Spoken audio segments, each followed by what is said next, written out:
Ustedes la clase pasada, el día de ayer, vieron todo lo que era fuente del derecho, ¿se acuerdan? Sí. Bueno, hoy vamos a ver cómo esa fuente del derecho se relaciona con el poder. Bien. Primero que nada, vamos a ver que para que el derecho nazca, necesitamos un proceso, ¿verdad? Ayer estuvimos hablando de fuentes materiales. Ya vamos a hablar un segundo de eso para recordar. Todos estos procesos de los cuales nace el derecho, ¿sí? Esta producción de la norma jurídica, ¿se escucha bien? ¿Sí? Es que no había... Bien. Em, Todo este proceso de la norma jurídica, como les decía, ¿sí?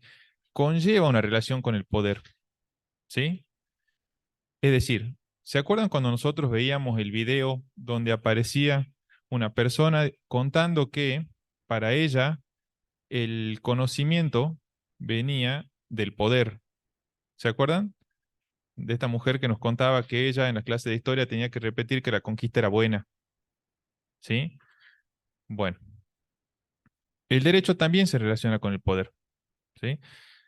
Previo a que exista el derecho, tiene que existir una estructura de poder. Esta estructura se puede dar tanto individualmente como un órgano. ¿Qué quiere decir? Vamos a las sociedades primitivas, donde existían los clanes y había una sola persona que era la que dictaba qué era el derecho, ¿sí? En realidad, en ese momento era totalmente consuetudinario, pero ellos eran los que decían cuál era la normativa que iba a regir esa región. Bien, hasta el día de la fecha que tenemos ya un órgano específico que es el que nos dice específicamente cómo se van a legislar, ¿sí? Cómo nos vamos a legislar nosotros. Esta estructura de poder es el poder legislativo, hoy por hoy.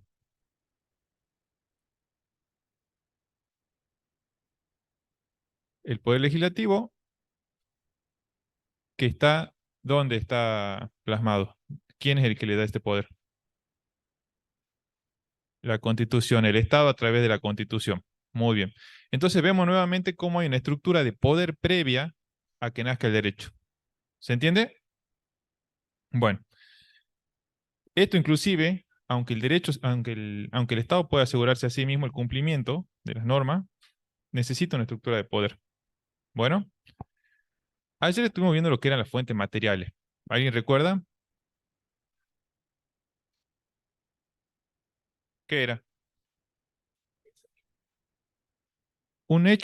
Exacto, un hecho generador, es decir, una necesidad que vio el legislador y que tuvo que regular para que nazca el derecho. ¿Bien? ¿Se entiende? Bueno, pero esto lo vamos a ver hoy más en profundidad. Estas fuentes materiales son las razones, ¿sí? Por las cuales se dictó la norma. Tienen que ver con los motivos morales.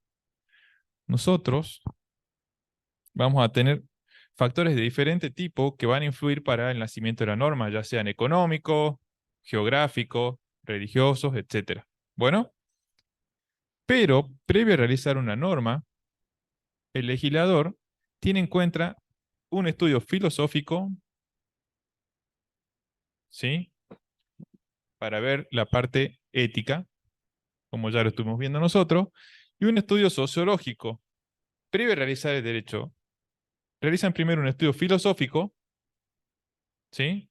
Donde vemos las razones morales y éticas por las cuales haríamos o crearían la norma en ese momento, y un estudio sociológico para ver los hechos, para ver la sociedad, para ver las conductas de las personas. Cuando ya tenemos la parte ética o valorativa, y ya tenemos los hechos, el legislador plasma la ley, en este caso, ¿sí? Es decir, nace la norma. Y acá, si ustedes se fijan, tenemos nuevamente, ¿qué es esto?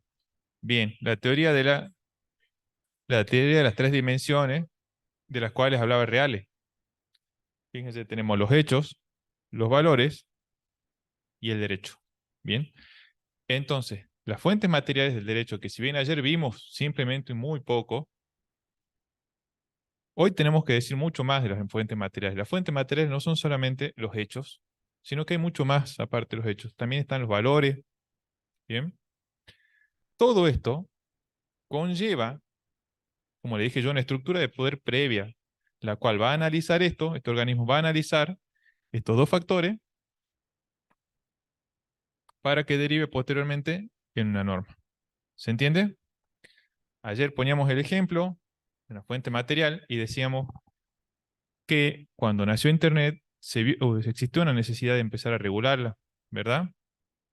Porque si no, no sabíamos qué derechos y obligaciones teníamos respecto a ella. Entonces, con ese fenómeno social que en ese momento era Internet, era un hecho. Había que ver los valores que teníamos en ese momento en la sociedad para poder legislarla. ¿Se entiende? El legislador, si la sociedad ve que específicamente necesitan regular esa conducta, nace. Ya vamos a llegar a ese punto, pero no nos adelante. Bien, estas son las fuentes materiales. Respecto a las fuentes formales, ayer estuvimos hablando, que son para reales, la ley, la costumbre, ¿cuál más?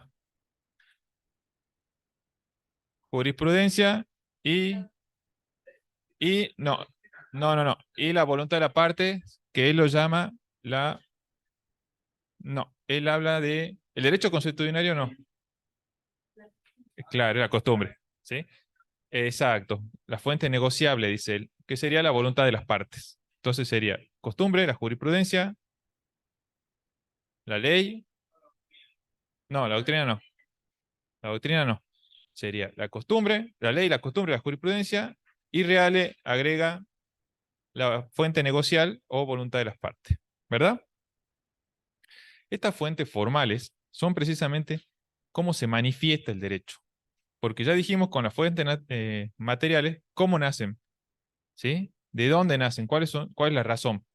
Pero una vez que ya tenemos la razón y cómo nacen, tenemos las fuentes formales, que es cómo se manifiestan. Y se va a manifestar a través de la ley, de la costumbre, la jurisprudencia, e inclusive la fuente negocial, como llama Real. ¿Bien? Sí, o voluntad de las partes. Bueno, hay que recordar siempre que nuestro sistema es netamente romanista. ¿Sí? Ya dijimos, el sistema es romanista, ¿a quién tiene primero como fuente? Exacto. ¿Sí? La ley está primero. ¿Sí? Y deja en segundo plano a las otras fuentes. ¿Verdad? Es decir, que el día de mañana, al momento de que ustedes tengan que realizar una demanda, primero van a la ley. Los jueces, al momento de fallar, primero van a la ley, ¿verdad? Esto fue algo que ya vimos. El sistema romanista está muy acentuado en la Revolución Francesa. ¿Qué tal? Donde, para ellos, las leyes, ¿sí? Eran la fuente primera y casi única. ¿Bien? ¿Por qué? Porque para ellos esto era la voluntad de la nación, que representaba la voluntad del pueblo, ¿verdad? Esto está muy bien tratado en Rousseau, en su obra El contrato social.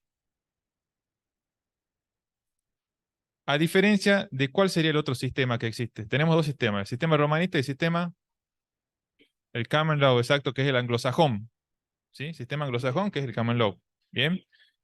Que ellos no tienen a la ley como primera fuente, sino a quién tiene como primera fuente. A las doctrinas y a la jurisprudencia principalmente, y a las doctrinas. ¿Sí? Exacto, lo vemos nosotros en el sistema que tienen, por ejemplo, Estados Unidos, Inglaterra, etcétera, etcétera. Bien. Em,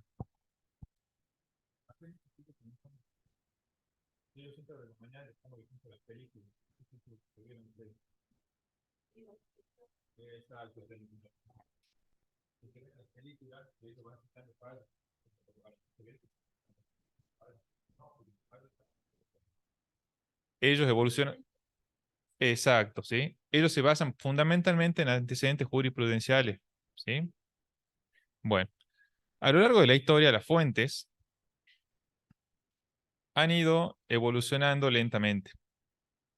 En las sociedades primitivas, Las fuentes del derecho no estaban bien distinguidas, ¿sí? Era confuso el derecho, porque el derecho estaba mezclado con lo que es los mitos, la magia, la religión, ¿bien?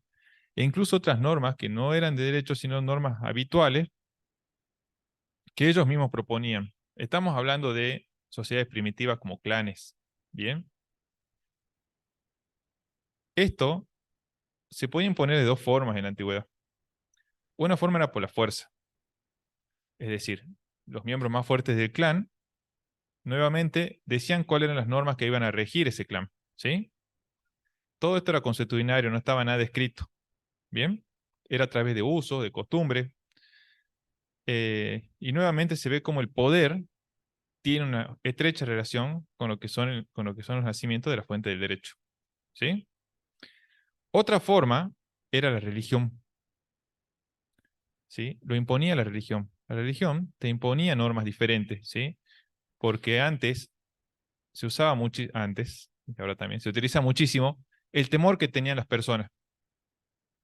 Entonces, determinadas religiones te imponían un castigo divino, en caso de que, divino o también terrenal, en caso de que ustedes no siguieran sus costumbres o sus usos, ¿verdad? Entonces tenemos dos formas de imponerlo. Por un lado, por la fuerza y por el otro lado, la religión. ¿Se entiende? ¿Hay alguna duda?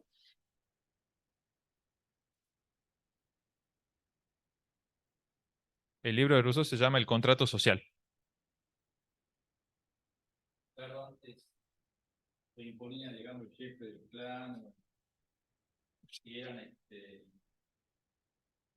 activos directamente. Tal cual. Antes existían los clanes, ustedes deben haber visto ya las castas, seguramente. Lo- exacto, habían las castas, ¿saben lo que son las castas, los parias? ¿Sí? Bueno, antes, en la India estaban divididos en diversas castas. Tenían las castas de los guerreros, de los gobernantes, etcétera, etcétera. El que nacía, exacto, los brahmanes, el que nacía en una casta, no podía cambiar de casta. ¿Sí? Si ustedes nacían en una casta, toda su vida estaba determinado a ser de esta casta. Sin embargo, si ustedes dentro de ese clan, de ese sector, eran castigados, podían ser expulsados.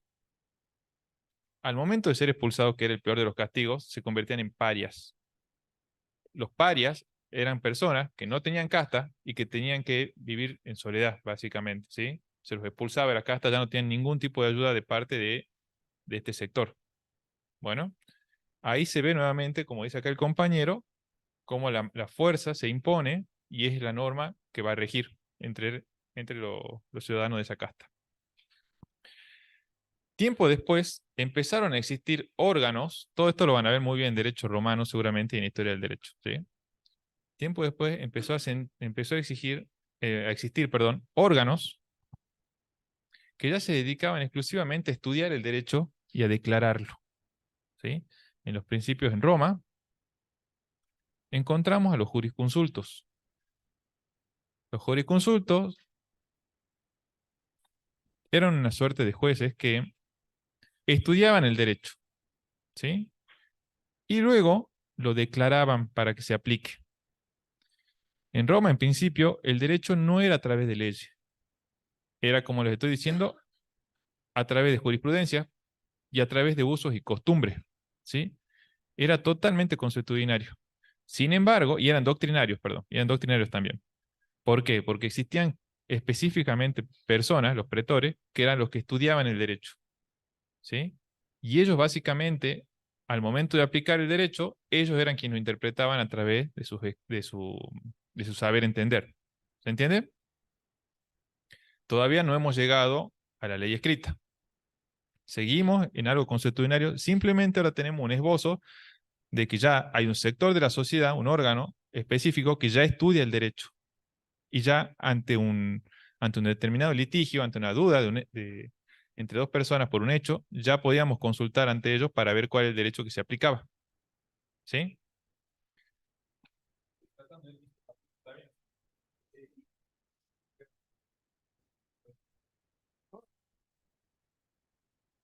Este, sí, ayer fuimos mucho más rápido. ¿Sí? El doctor Farfán más rápido. Está bien. No, lo que pasa. No, lo que pasa. No, el doctor Farfán sabe mucho, por eso va más rápido que yo.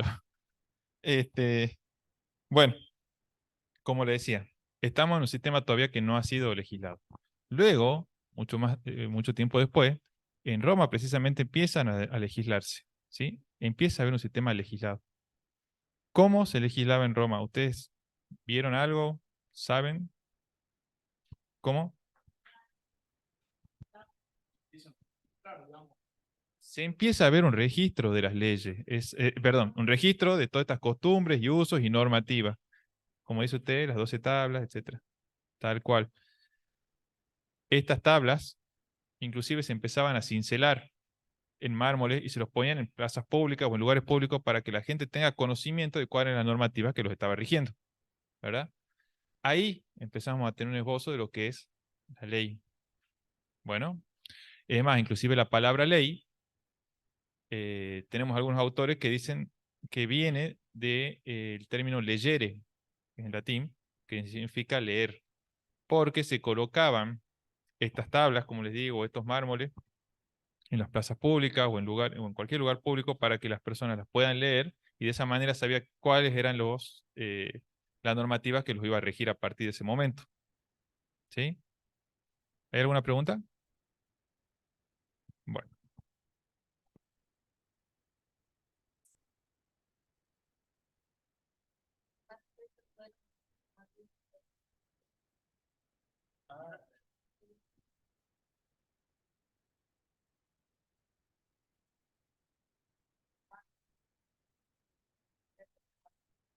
Claro. Bueno, poco, pero bien. Pero hay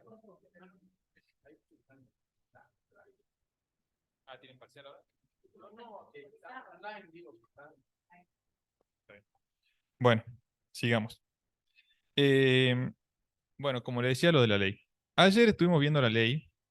La ley puede ser tomada en dos sentidos, en sentido amplio o en un sentido restringido. En sentido restringido, es decir, hilando muy fino y diciendo qué es específicamente la ley, nos dicen que es aquella norma jurídica que emana del Poder Legislativo. ¿Sí? Ese es en sentido estricto. En sentido estricto. Exacto. Restringido o estricto, ¿sí? ¿Qué es lo que dice el autor? Estrictamente, si vamos a hilar muy fino, la ley es aquella norma jurídica que emana del Poder Legislativo. En ese momento nos habla que solamente pueden ser ley aquellas que sean sancionadas conforme el proceso de la ley, el proceso de sanción de leyes, ¿sí? Que se encuentra en las constituciones. Para él, si tomamos este concepto, ¿sí? Ley es exclusivamente lo que emanaría provincialmente de la legislatura y nacionalmente del Congreso. Exacto. Bien. Las demás, todo lo otro que nos norme, todas las otras normativas escritas, no entrarían dentro de este concepto. ¿Sí? Esto es el sentido estricto. Si a ustedes el día de mañana le preguntan ley en sentido estricto o amplio, ustedes tienen que decir en sentido estricto, exclusivamente las normas jurídicas que emanan del Poder Legislativo. ¿Sí?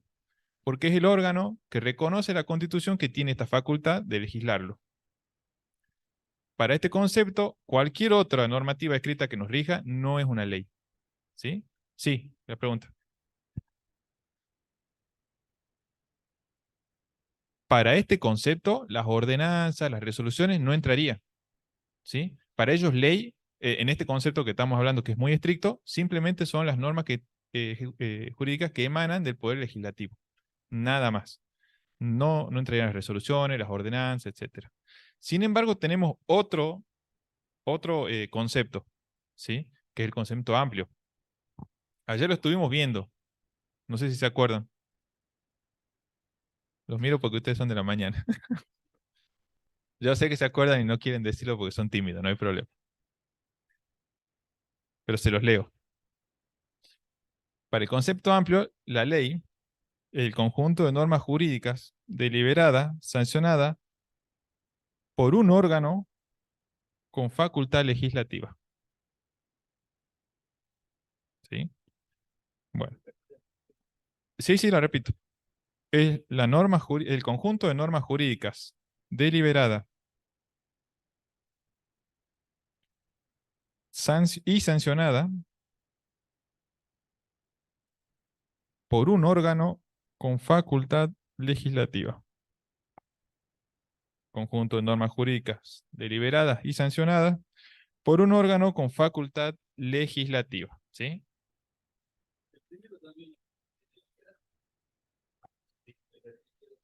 El restringido también. Pero, ¿cuál es la diferencia acá?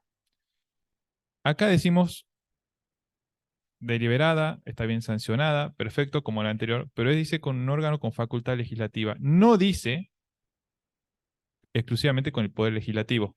¿Se dan cuenta? Un órgano con una facultad legislativa dentro de este concepto que estamos viendo entraría en lo que acá nos preguntaba la compañera, que son las ordenanzas. Bien, sí, ¿cuál es la pregunta?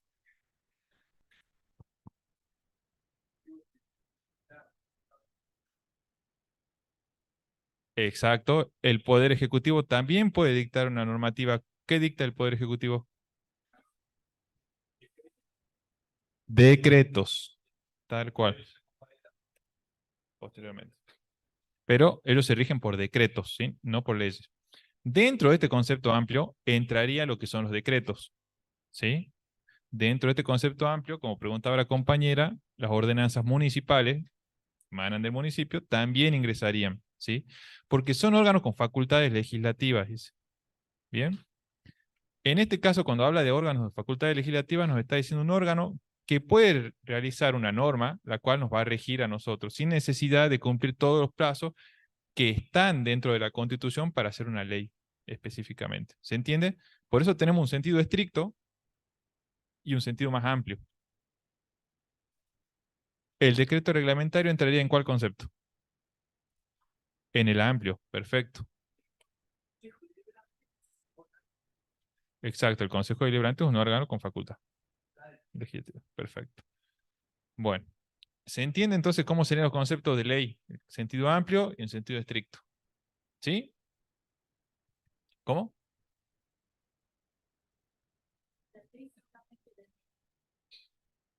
En sentido amplio, cualquier organismo que tenga una facultad legislativa, exacto, es el que nos va a regir y es el que entra dentro de este concepto.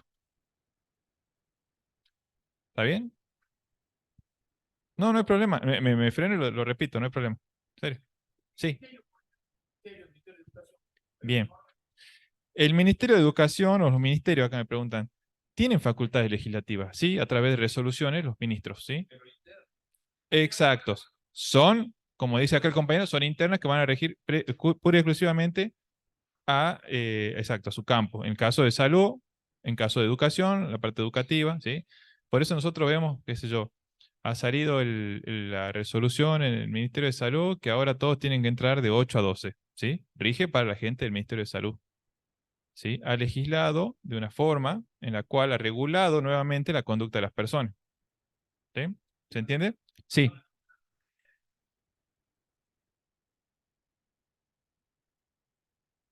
¿Qué norma? En la pandemia, el uso de barbijo ya lo legisló directamente el Poder Ejecutivo a través de decreto. Pero, claro, pero ¿qué ha pasado? Y está bueno para ponerlo como ejemplo, pero con el informe del Ministerio de Salud.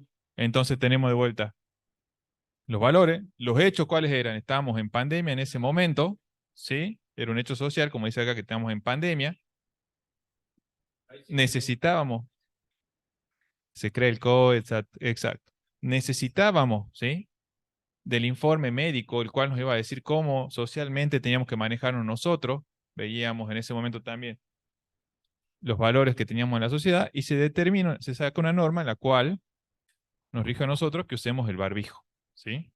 También se creó, como dice acá el compañero del COE, que todos lo veíamos, me acuerdo, 7, 8 de la noche, estábamos todos pendientes al principio. Eh, ¿Se entiende cómo sería el concepto de ley? ¿Sí? Y cómo el proceso de ley siempre está, como le dije, vinculado con el poder y cómo tiene en cuenta siempre estos dos puntos, valores y hechos. ¿Sí? Bueno, ayer vimos un poco de esto de las fuentes, solo que lo vimos muy rápidamente. Se deben acordar, lo miro siempre lo de la mañana porque ellos se deben acordar son con los que yo tengo clase específicamente. Este, bueno, otra de las fuentes del derecho, perdón, antes que nada, quiero dictarle las características o quiero hablar de las características de la ley. ¿Sí? Hicimos un cuadro ayer y lo voy a hacer de vuelta porque sé que hay gente que no está acá o que no lo ha podido ver y que está seguramente en su casa, en la computadora,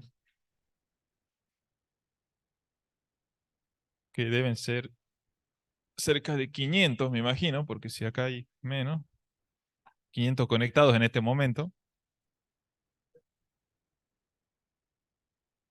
La ley, ¿sí? El cuadrito es así, la ley, y la comparamos con la costumbre. Yo no sé si a la mañana yo lo hice al cuadro y se los mandé a los profesores, no sé si se hizo después el cuadrito este. Bueno,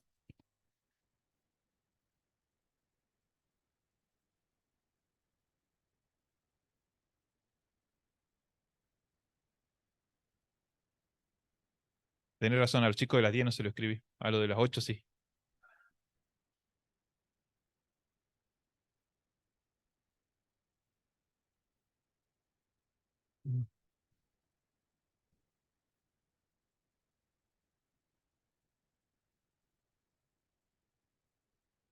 Sí, no, mi letra no es buena. No, no, no se preocupe, son jeroglíficos. Ahora lo vamos a ir viendo, despacito. Este cuadro lo hicimos con los profes para que ustedes puedan comparar la ley con la costumbre, ¿sí? Y sea más fácil estudiarla. Bueno, la ley y la costumbre, ¿sí? Conforman su origen. ¿Cuál es el origen de la ley? ¿Cómo se origina la ley? A través de un órgano, a través de un órgano y un procedimiento, ¿verdad? Un órgano y un proceso, ¿sí? Este órgano, ¿cómo tiene que ser? ¿Quién dijo? Competente, exacto. ¿Quién dijo? Tiene que ser competente, exacto, competente. ¿Qué quiere decir que el órgano sea competente? Que tiene las facultades para poder dictar y poder regir respecto a esa materia específicamente, ¿sí? No puede cualquier órgano, por ejemplo. Exacto. El impuesto no lo puede regir un ministerio. El impuesto es por ley. Exacto. Tal cual. Tal cual. Exacto. Así es. Tiene que ver todo el procedimiento de la ley. Pero es a través de una ley. ¿Sí? No puede ser a través de una ordenanza. ¿Sí? ¿Se entiende? La materia exclusivamente de un puesto acá, como nos dice la contadora. Bien.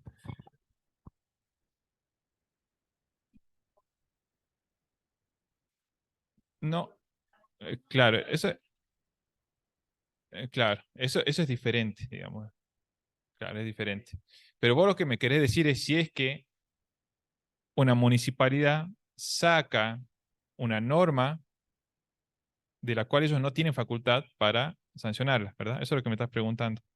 Bueno, en ese caso, suponiendo que, a ver, al no tener facultad no es válida, ¿sí? No sé si me entendés. Y puede ser declarada, sí, sí, sí, sí, pero estoy hablando, por ejemplo, no sé, la municipalidad que saque una norma donde diga que ahora, no sé, que toda Argentina tiene que hacer algo. La municipalidad rige el municipio y determinadas cosas, no, no puede regular sobre todo, ¿sí? ¿Se entiende? Que tenga validez de Exacto. Puede sacar, como dice, el municipio puede sacar una ordenanza municipal que tenga eficacia dentro de lo que es el territorio municipal elegido, como dice acá la compañera, ¿sí? Pero también sobre materias que ellos puedan legislar, ¿no? Hay materias que no pueden legislar ellos, ¿sí? No pueden sacar una ordenanza, qué sé yo, penal. ¿Te das cuenta? Es sobre materias. Bueno, sí.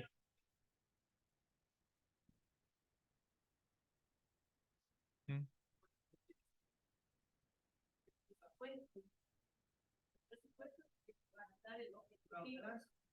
sí, no, son tasas. Exacto. Claro, tal cual, así es. Bueno, ¿y cómo se origina la costumbre? A través de una repetición, ¿sí? De repetición de actos, de conductas.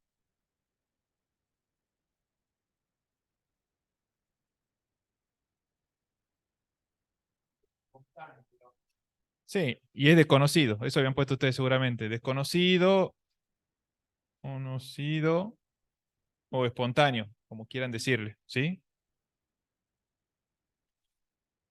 Bueno, en cuanto a su elaboración, ya lo estuvimos viendo. Esto tiene, como dijimos recién, un proceso. Y esto, ¿cómo se elabora la costumbre? A través de, exacto, los actos uniformes, exacto. Actos uniformes repetidos. Me imagino que los que están en la casa están viendo ese cuadro y no deben entender nada.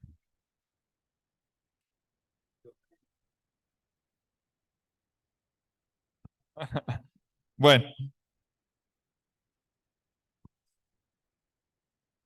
acá proceso. Proceso. Es un proceso que ya está predeterminado para hacer, para que nazca. Bien, tal cual. Vamos a ver la parte de la eficacia.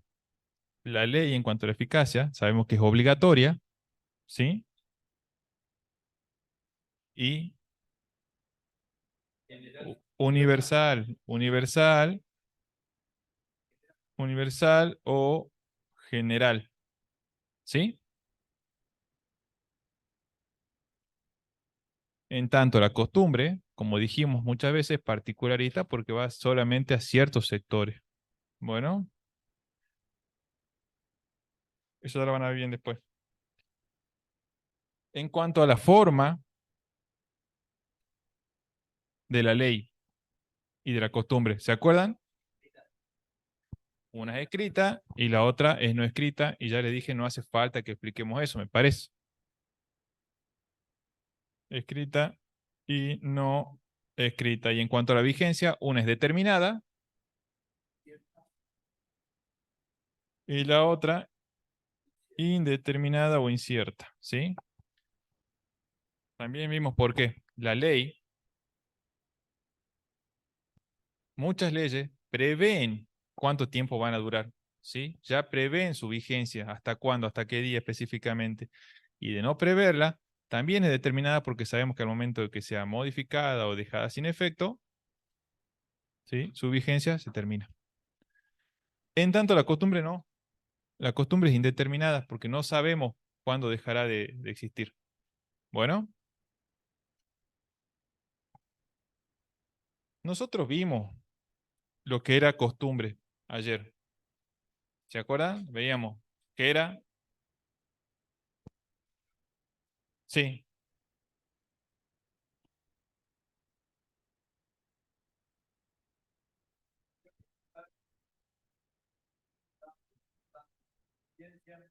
exacto, repetición constante de actos uniformes con la conciencia de la obligatoriedad por parte de quienes las realizan. ¿Sí? Tenemos dos elementos, tenemos el elemento material por un lado, ¿sí? Y el elemento espiritual por el otro. ¿Sí? El elemento material era la repetición constante de actos uniformes, es decir, exactamente el mismo acto, la misma conducta enmarcada dentro del mismo hecho. En tanto, el espiritual era la conciencia, ¿sí? La convicción que tenía estas personas de que si no se realizaba, podría existía una sanción. ¿Sí? ¿Se entiende? Bueno, esta tiene características. ¿Cuáles son las características que no vimos ayer de la costumbre? La costumbre es, como dijimos, es incierta, Bien. ¿Por qué sería incierta la costumbre? Porque se pierde el tiempo, porque se deja, algunos no tienen fundamento, los ríos no, no tienen fundamento porque Está bien lo que me dicen. Es incierta precisamente por esto que me dicen. Primero que no todos la interpretan de la misma forma, ¿sí? Puede existir una doble interpretación. ¿Se entiende? A diferencia de la ley, como hablábamos, que está bien determinado cada una de sus características y lo que va a regir. También es de lenta. ¿Está escribiendo? Ahí va. Es de lento proceso de elaboración, ¿sí? Precisamente por lo que hablábamos. A diferencia de la ley, que sabemos cuándo nos empieza a regir, cuándo tiene validez, ¿sí? Este no. Esto simplemente empieza con el tiempo y se empieza a dar y no sabemos cuándo empezó, ¿sí? Por eso también es incierta, pero sabemos que se da una lenta elaboración porque se da a través del tiempo, ¿sí? ¿Se entiende eso? Bueno, claramente no tiene un autor definido,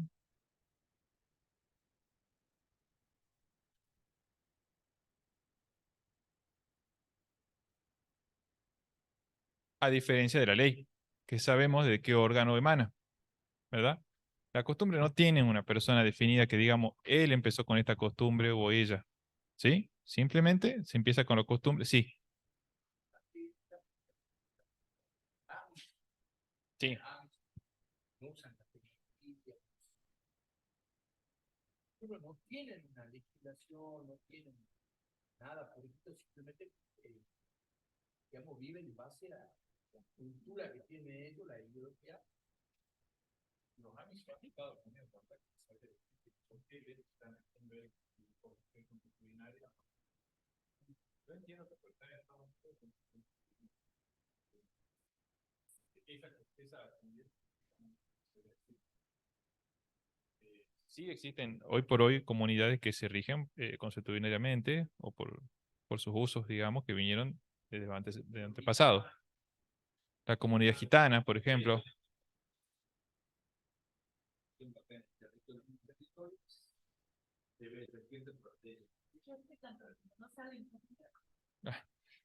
Sí, sí, sí. Igual también hay que respetar, digamos, las leyes de ellos. ¿Sí? ¿Se entiende? De las otras comunidades.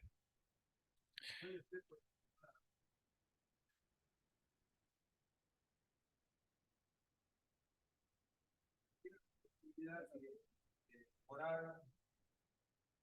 Claro, en este caso es una costumbre, pero la sanción es una sanción social, claro, o sea, individual, como profesional, o grupal, como no, porque es cuando la sociedad bueno, empieza a decir, mira, esta persona, que va haciendo, ya te castiga socialmente, ¿sí? Eso puede ser castigo. Pero en este caso, cuando hablamos de costumbres jurídicas, es diferente. ¿Por qué? La costumbre jurídica, yo les daba el ejemplo de la tesis de ¿se acuerdan? ¿Qué pasaba antes de 1987? No estaba claro, pero ustedes tenían que aceptar el apellido del hombre al momento de casarse, ¿verdad? Las mujeres debían, por costumbre, adicionar el apellido del hombre al momento de casarse con el prefijo de. ¿Sí? Esto era una costumbre antes de 1987. Bueno, pero ¿qué pasaba si no lo hacían? Porque era por costumbre. Había una sanción. Primero que, si el hombre lo pedía ante el juez se lo iba a otorgar, seguramente. Y segundo, que de no hacerlo, incurrían en una injuria grave hacia el marido de la mujer. ¿Sí? Y dentro del Código Civil se encontraban las causales de divorcio y una de ellas era de injuria grave. Entonces, en caso de que no adicionaran el apellido, ellos pueden pedir inclusive el divorcio. Bueno, ese era el tipo de costumbres jurídicas que tenían una sanción. Otro de... No, no, estoy viendo que esto sube más. Eh, Otra de las fuentes del derecho que vimos, quiero ir por las partes que no... ¿sí? Bueno, otra de las partes que vimos de las fuentes del derecho fue la jurisprudencia, ¿verdad? Como sabemos nosotros, los jueces deben fallar al momento de tener un litigio, un caso. Bueno, muchas veces no se encuentra específicamente en la ley, otras veces sí, ¿sí? Y muchas veces se utiliza la jurisprudencia, que es la forma en que se ha interpretado una norma en un juicio y en una sentencia por un tribunal superior, ¿verdad? ¿Alguien tiene la definición de jurisprudencia? ¿Ya la vimos? ¿Sí? Fuerte. dictadas por la jurisdiccional del Estado para resolver casos semejantes. Bien, es el conjunto de sentencias, como dice acá el compañero, de orientación uniforme,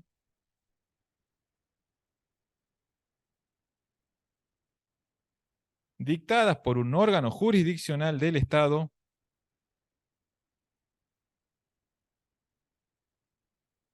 para resolver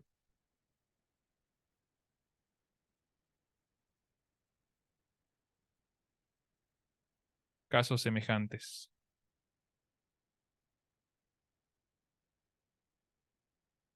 Esta es la definición que nos da Torre, ¿no? Hay varias más, pueden elegir la que a ustedes les guste. Conjunto de sentencias de orientación uniforme dictadas por un órgano jurisdiccional del Estado para resolver casos semejantes. ¿Verdad?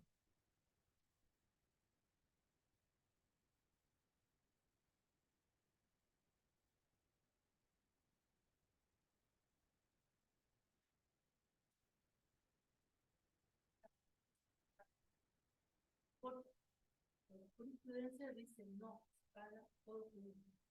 Ese sería un ejemplo. Pero hay que hacer juicio. Claro, Hay muchísimos casos. Los chicos de la mañana siempre hablamos del caso de los alimentos. ¿Se acuerdan que decíamos que el 20% que te regulan cada vez que se piden los alimentos a los juicios? Pero esto no es que la ley te diga que el 20%, sino que es por jurisprudencia, ¿verdad? Ayer seguramente vieron cómo se va sentando jurisprudencia conforme los diversas jerarquías que tiene cada juez y cómo va, el juez superior va sentando jurisprudencia. Todo eso lo vieron ayer, ¿verdad? Bueno, vamos. Soy del profesor, no, del profesor Pantaleón. ¿No?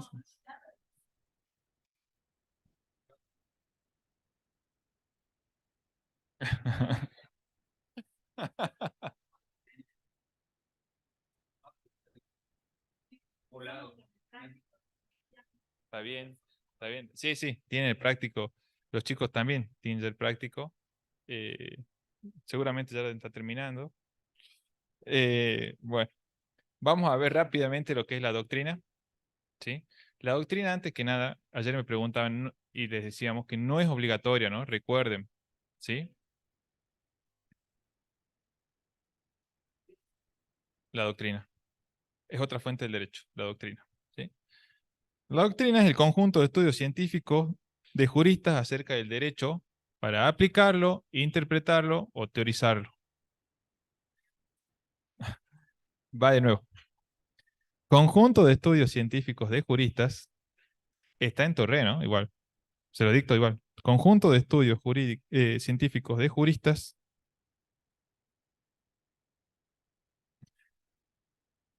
acerca del derecho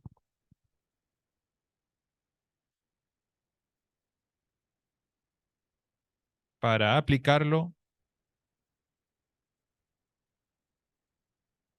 teorizarlo, para aplicarlo, teorizarlo o interpretarlo.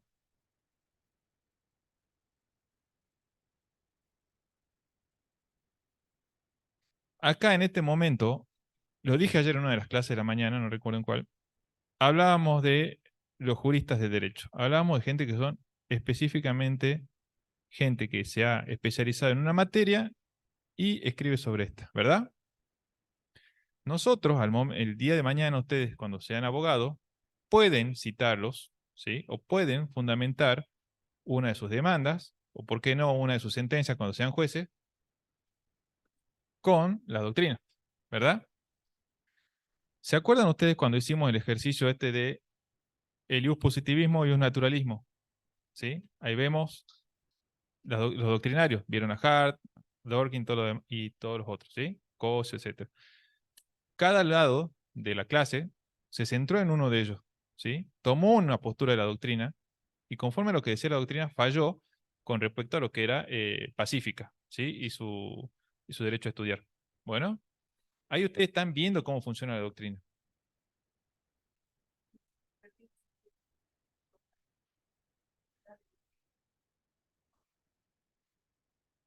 Ah, bueno, no, lo de la mañana no lo perdieron. Simplemente ellos, digamos, dieron sus alegatos, expusieron todo muy bien y quedamos ahí, digamos. No, no es que hubo un juez que decidió cuál de los dos ganaba o perdía. Y la verdad que está muy bueno los dos alegatos, de los dos lados. Te hacían duda. No, sí, sí, muy bueno. Eh, bueno, como le decía, esto lo van a utilizar mucho el día de mañana, ¿sí? Si tienen que fundamentar para hacer, como les digo, demandas, leyes, etcétera. Como nos están corriendo con el tiempo acá, vamos a ir directamente a la voluntad de las partes o la fuente negocial, que era la última. ¿Sí?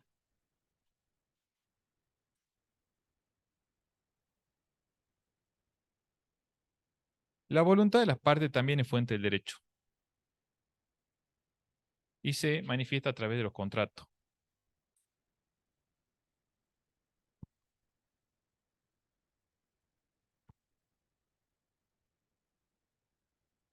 Como dijimos ayer, una persona, después de los 18 años, según la ley argentina, ¿sí? Tiene una autonomía de la voluntad plena y puede regular sus derechos dentro de lo que permite la ley, ¿verdad?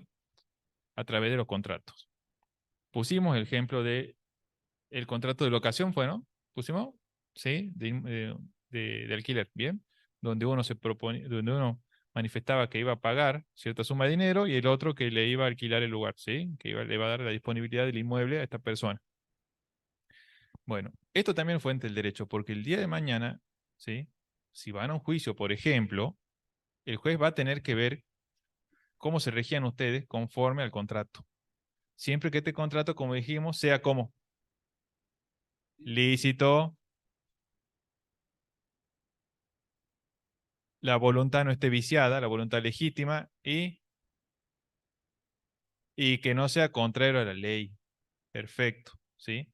Hablamos de la voluntad viciada, ¿se acuerdan? Cuando una persona es amenazada o cuando es engañada, ¿sí? Me miran raro, ya me parece que no se acuerda, bueno, no importa. La voluntad, ¿sí? ¿Está bien?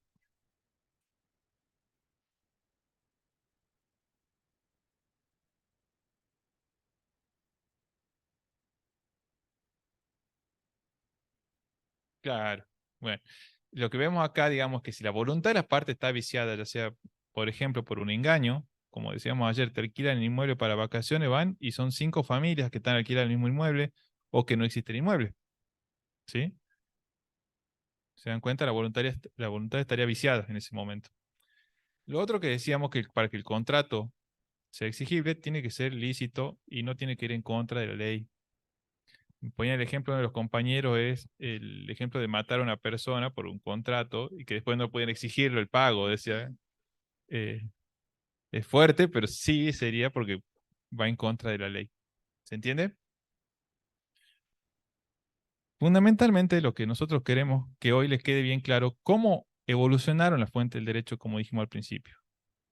Cómo fueron el principio consuetudinaria, pasando por los usos, ¿sí? Luego cómo empezaron lentamente a haber gente que se especializaba en derecho, a declarar cuáles eran los derechos, y luego hasta que llegamos a la parte legislativa, ¿sí? Bien. Todo esto, como dijimos al principio, vinculado siempre al poder.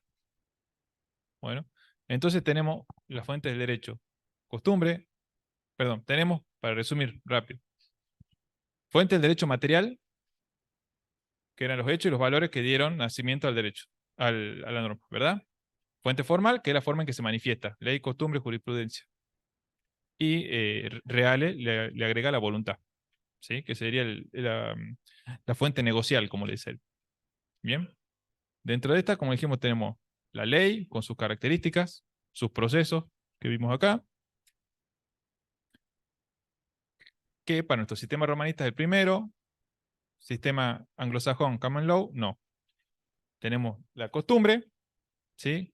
Repetición constante de actos uniformes, con la obligatoriedad, con la conciencia de obligatoriedad de las partes, ¿verdad? Que lo realizan. Con las características determinadas, la jurisprudencia, que ya vimos cómo se aplica, ¿sí? La doctrina, donde vemos a los juristas específicamente en determinadas materias cómo se expresan, y por último, la voluntad de las partes. Bueno,